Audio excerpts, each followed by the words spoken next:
Hey guys, I'm going to show you how to fix Facebook post not showing. So first, refresh Facebook. So close the Facebook app completely.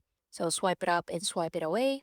Then reopen it and see if that works. If you're using a browser, refresh the page and check if the post appears. Next is to update the Facebook app. So open App Store or Play Store. Now in here, search for Facebook. So update the app from your device's app store, then try again. So if you see an update button, click on that.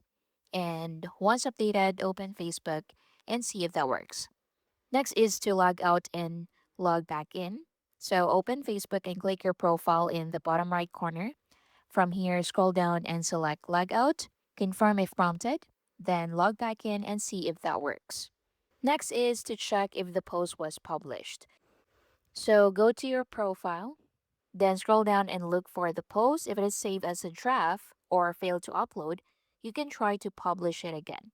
And that's basically it. I hope you find this helpful. Thank you for watching.